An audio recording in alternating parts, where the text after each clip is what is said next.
नमस्कार, आप देख रहे हैं जोहार झारखंड और आपके साथ मैं हूं ऋचा शर्मा। सीएम हेमंत सोरेन के बाद उनके छोटे भाई बसंत सोरेन को बड़ा झटका लगा है। निर्वाचन आयोग ने बसंत सोरेन को नोटिस भेजकर जवाब तलब किया है। सीएम के छोटे भाई पर ग्रैंड माइनिंग कंपनी में पार्टनर होने का आरोप है। मुश्किल में सोरेन ब्रदर्स, हेमंत के बाद बसंत सोरेन को नोटिस, निर्वाचन आयोग ने भेजा नोटिस, ग्रैंड माइनिंग कंपनी में पार्टनर होने का आरोप, शिकायत पर निर्वाचन आयोग ने भेजा नोटिस। सीएम हेमंत सोरेन के बाद उनके छोटे भाई बसंत सोरेन भी मुश्किलों में घिर गए हैं। निर्वाचन आयोग ने बसंत सोरेन को नोटिस भेजा है। बसंत सोरेन पर ग्रैंड माइनिंग कंपनी में पार्टनर होने का आरोप है। इसकी शिकायत पर निर्वाचन आयोग ने उन्हें नोटिस भेजकर जवाब तलब किया है। बसंत सोरेन को 12 मई तक जवाब देने का निर्देश दिया गया है। इससे पहले सीएम हेमंत सोरेन को चुनाव आयोग ने नोटिस भेजा था। सीएम हेमंत को चुनाव आयोग द्वारा भेजे गए नोटिस का जवाब देने के लिए 10 मई तक का वक्त दिया गया है। अपने नोटिस में आयोग ने कहा है कि क्यों न उनके खिलाफ कार्रवाई की जाए। आयोग के मुताबिक जन प्रतिनिधित्व कानून की धारा 9A के तहत हेमंत सोरेन को विधानसभा की सदस्यता से अयोग्य ठहराया जा सकता है। चुनाव आयोग ने झारखंड के सीएम हेमंत सोरेन को नोटिस भेजकर ये बताने के लिए कहा है कि उनके पक्ष में खदान का पट्टा जारी करने के लिए उनके खिलाफ कार्रवाई क्यों नहीं की जानी चाहिए। अब चुनाव आयोग ने बसंत सोरेन को नोटिस भेजकर जवाब देने को कहा है। सीएम हेमंत के बाद छोटे भाई बसंत सोरेन को नोटिस भेजे जाने के बाद झारखंड की सियासत गर्मा गई है। वहीं चुनाव आयोग की नोटिस के बाद सोरेन ब्रदर्स मुश्किलों में फंसते दिख रहे हैं। न्यूज़ 18 के लिए रांची से निरंजन की रिपोर्ट। और अब हम आपको दिखाते हैं वो तस्वीर जिस पर सोरेन परिवार में तूफान मचा है और सीएम हेमंत की कुर्सी खतरे में है। सीएम हेमंत सोरेन पर जिस पत्थर खदान को लेकर आरोप लगा है, हम आपको उस खदान की तस्वीर भी दिखाने जा रहे हैं। न्यूज़ 18 की टीम ने खदान पर पहुंचकर लोगों से बात भी की थी। लोगों ने भी इस बात की तस्दीक की थी कि हाँ, यहीं पर सीएम हेमंत सोरेन का खदान है।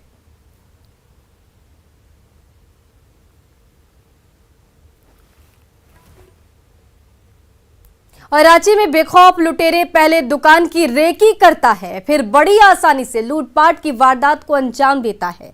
लालपुर में ज्वेलरी शॉप से करीब 30 लाख की लूट हुई है। 2 दिन पहले लुटेरे ग्राहक बनकर आए थे, रेकी की, साड़ी खरीदी और आज बंदूक की नोक पर 30 लाख के गहने साड़ी पर हाथ साफ कर दिया।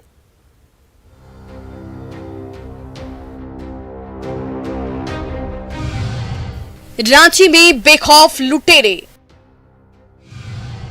गन पॉइंट पर 30 लाख की लूट। रांची के कंगन ज्वेलर्स में बिखरे गहने के इन खाली डब्बों को देखिए। लालपुर के वर्धमान कंपाउंड में अपराधियों ने बंधक बनाकर लूटपाट की वारदात को अंजाम दिया। दिन दहाड़े हुई इस लूटपाट को अंजाम देने के लिए अपराधी ग्राहक बनकर आए और फिर जो हुआ वो सबके सामने है। राजधानी रांची में अपराधियों का मनोबल कुछ ज्यादा ही बढ़ चुका है और इस वजह की इसकी वानगी जो है वो हमें इस वक्त लालपुर थाना क्षेत्र में देखने को मिल रही है, जहां पर कंगन ज्वेलर्स और रिद्धि सिद्धि जो साड़ी सेंटर है उसमें चोरों ने सीधे तौर पर यहां पर कहा जाए तो लुटेरों ने यहां पर वारदात को अंजाम दिया है। हथियार के बल पर इस पूरी वारदात को अंजाम दिया गया है। बताया जा रहा है कि पूरी तरह से यहां पर अक्षय तृतीया के लेकर यहां पर गहनों का पूरा स्टॉक जो था वो रखा हुआ था और उसी का कहीं ना कहीं उसी का फायदा उठाते हुए लुटेरों ने पहले रेकी की और उसके बाद इस पूरी वारदात को अंजाम दिया है। सीसीटीवी में दिख रहा ये वही बाइक सवार अपराधी है जिसने लूटपाट की वारदात को अंजाम दिया। बंदूक की नोक पर वो लूटपाट करता रहा और दुकानदार डरे सहमे आंसू बहाते रहे। जब लुटेरे दुकान में घुसे थे उस वक्त कला देवी भी मौजूद थी। रोते रोते कह रही हैं कि वो बंदूक लेकर बार बार डरा रहा था। पकड़ करके भीतर घुसाया, वो कुछ बोलने लगा तो हम बोले बेटा बैठ जाओ नहीं तो तुमको मार देगा इन लोग, बैठ जाओ। उसके बाद सबको उधर मुंह करो सबको, इन्हें तो गोली मार देंगे सबको। प्रेम कुमार केडिया ज्वेलरी के साथ साड़ी की दुकान भी चलाते हैं। दुकान से 20 से 30 लाख की लूट हुई है, जिसमें गहने और साड़ी शामिल है। घुसा के पिस्तौल से हटा दिया, उधर कपड़ा दुकान में ले गया, एक कोना में सबको लगा दिया साइड से, इज्जा साहब ये हल्ला करोगे गोली मार देंगे। उस दरमियान आप रोने लगे तो बोला रोगे तो गोली मार देंगे। दुकानदार के अनुसार 3 अपराधी अंदर दुकान में दाखिल हुए, जबकि 3 बाहर रेकी करते नजर आए। गया है 3 लोगों के बारे में जानकारी मिल रही है और उन्होंने हथियार का भी इस्तेमाल किया डराने के लिए। उसके बाद लूट की घटना कारित की गई है। हम लोग पास कुछ लीड्स हैं, उस लीड्स पे हम लोग काम करना शुरू कर चुके हैं। अपराधियों के भागने की तस्वीर सीसीटीवी में कैद हो चुकी है। पुलिस पूरे मामले की तफ्तीश कर रही है। रांची से संवाददाता ओम प्रकाश की रिपोर्ट, न्यूज़ 18। झारखंड में बालू का संकट बढ़ सकता है। लोगों को बालू की किल्लत का सामना करना पड़ सकता है। निर्वाचन आयोग ने सरकार को पंचायत चुनाव के कारण बालू घाटों का टेंडर करने की अनुमति देने से इनकार कर दिया है। इससे अब राज्य में बालू का संकट उत्पन्न हो जाएगा। एनजीटी कोलकाता द्वारा पारित आदेश के आलोक में राज्य के बालू घाटों से बालू का उठाव बारिश के मौसम में नहीं होना है। साल 2020 से मॉनसून अवधि में यानी कि 10 जून से 15 अक्टूबर तक बालू के खनन पर पूर्णतः रोक लगाई गई है। इससे 15 अक्टूबर तक बालू संकट के कायम रहने की आशंका है। वहीं इसको लेकर सियासत भी शुरू हो गई है। आचार संहिता को ध्यान में रखते हुए, चूंकि पूरी तरह बालू का जो उत्खनन होता है यहाँ पर पूरी तरह ग्रामीण क्षेत्र से जुड़ा हुआ है, आचार संहिता के चलते जो है उसको तत्काल जो है आचार संहिता तक उसको रोका गया है। आचार संहिता के बाद फिर से अपना जैसे होता है उसको दिया जाएगा उसका नीलामी का अनुमति। बिना प्लानिंग के चलने वाली अदूरदर्शी सरकार है। पहले आपने देखा कि इन्होंने बिजली के जो पीक सीजन था उसमें बिजली की क्या खपत होगी इसका इन्होंने आकलन नहीं लगाया, जिसके कारण पूरे राज्य में अभूतपूर्व बिजली संकट हुआ और अब बालू का भी संकट बड़े पैमाने पर पूरे राज्य पर हो गया है।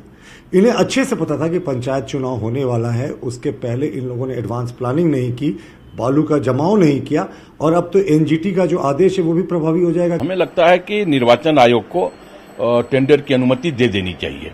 इसलिए दे देनी चाहिए कि एक तरफ आप देखें कि कैसे कोरोना काल में पूरी राज्य की अर्थव्यवस्था जो है चरमरा गई है। स्वाभाविक तौर पे हम अपने स्तर से राज्य सरकार फंड को जनरेट करने का प्रयास कर रही है, ताकि अगर पैसा हमारे पास नहीं आएगा तो हम राज्य के विकास में उसको नहीं लगा सकते हैं। और अगर राज्य सरकार के पास पैसा नहीं रहा, राजस्व की प्राप्ति नहीं होती है, तो कहीं न कहीं राज्य का विकास भी बाधक बनता है। आयोग का निर्देश आया है, उससे निश्चित रूप से इस राज्य में विकास कार्य भी बाधित होगा, आम लोगों को भी परेशानी होगा और सबसे बड़ी बात कि सरकार के राजस्व की भी हानि होगी। तो हम समझते हैं कि इस पर हम लोगों को पुनर्विचार करना चाहिए। और एक बार फिर राष्ट्रीय स्तर पर झारखंड की हॉकी अपनी छाप छोड़ने के लिए तैयार है। राष्ट्रीय महिला सब जूनियर और राष्ट्रीय पुरुष जूनियर चैंपियनशिप को लेकर झारखंड की टीम का ऐलान जल्द ही होने वाला है। रांची के बरियातू हॉकी प्रशिक्षण केंद्र में आयोजित कैंप में खिलाड़ी जमकर पसीना बहा रहे हैं। बरियातू हॉकी प्रशिक्षण केंद्र में इन दिनों कैंप लगा है।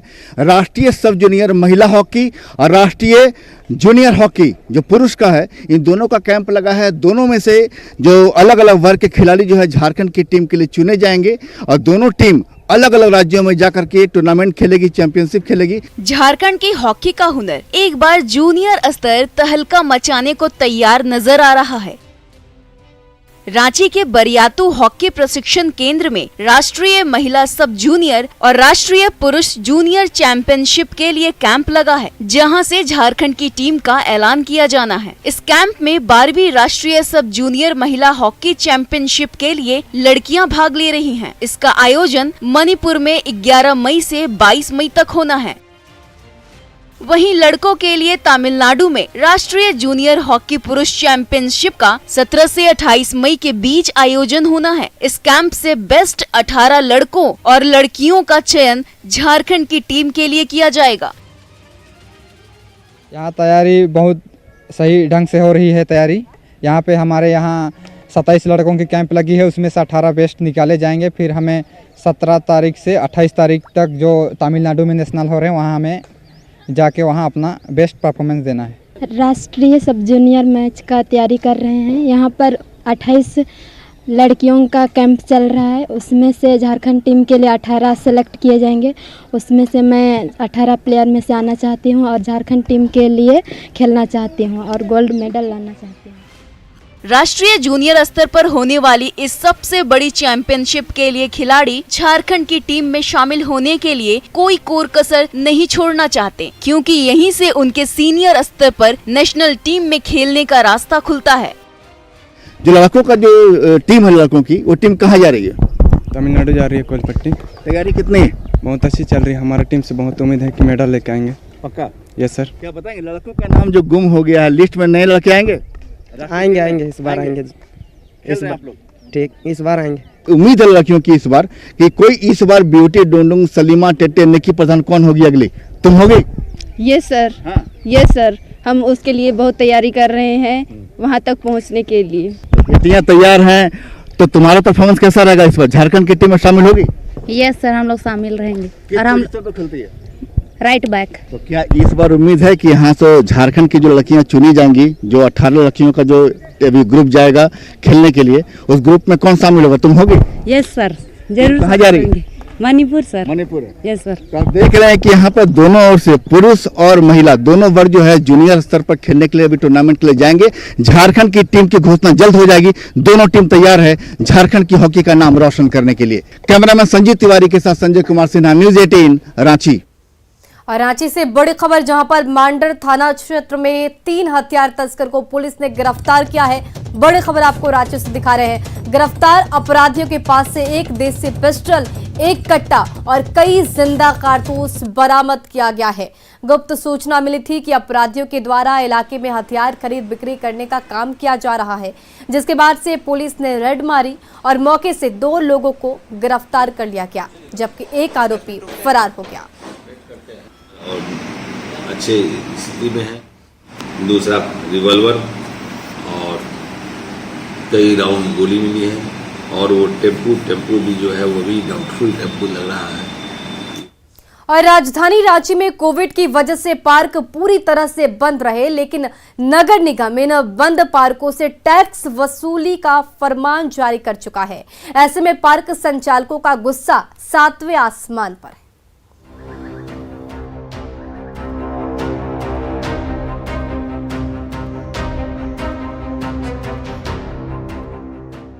रांची नगर निगम भले ही कोई सुविधा न दे, लेकिन जब टैक्स की वसूली की बात सामने आती है तो कोई रियायत नहीं देता। नगर निगम बंद पार्क से भी राजस्व वसूली का ये चूंकि अवधि विस्तार का मामला था और चूंकि कोरोना पीरियड में हम लोग से पार्क का 2 साल का पैसा जो है वो मांगा जा रहा है, जो कि अनुचित है। हम लोग चाह रहे हैं कि कोरोना पीरियड का पैसा हम लोग को माफ़ कर दिया जाए और जो अवधि विस्तार है वो 2 साल का अवधि विस्तार दिया जाए। एक्चुअली ये मैटर है कि 2 साल हम लोग का कोविड में पार्क बंद रहा था, खुला भी तो उतना रेगुलर नहीं खुल पाया, जिस कारण से लोग पार्क आ पा रहे थे। और उस 2 साल का जो बंद था अपना पार्क, उसमें हम लोग मेंटेन किए पार्क को, सिक्योरिटी गार्ड्स रखे, इलेक्ट्रिसिटी बिल पे किए, मेंटेन करके वो खर्च हुआ ही, प्लस निगम को जो 2 साल का रेंट देना है वो हम लोग अभी किस स्थिति में नहीं है कि हम लोग जमा कर पाएँ। दरअसल कोविड की वजह से पार्क बंद होने के बावजूद नगर निगम ने पार्क संचालकों को बकाया रकम देने के निर्देश दिए हैं। ऐसे में पार्क संचालकों के हाथ पांव फूल गए। पार्क संचालकों की हालत को देखकर पार्षद भी मुखर हो गए हैं। पार्षदों का भी कहना है कि ये कहीं से भी जायज नहीं है। और मुझे याद है कि मैंने ही इस बात को बोर्ड की बैठक में उठाया था कि 13 महीना 19 दिन का जो लॉकडाउन है उस पीरियड का पार्क का पैसा माफ किया जाए, क्योंकि पार्क बंद था उस समय। निश्चित रूप से इनको माफ करने का कोविड पीरियड का हम लोग काम करेंगे, ऐसे माफ कर दिया जाएगा। अगर अभी जा रहा है तो गलत जा रहा है, इनको किसी भी हालत में बंद का जो पीरियड था, बंद का जो अवधि था, इसमें नहीं जाना चाहिए था। वहीं इस पूरे मामले पर निगम के अपर नगर आयुक्त पार्क संचालकों के कार्य विस्तार का हवाला दे रहे हैं।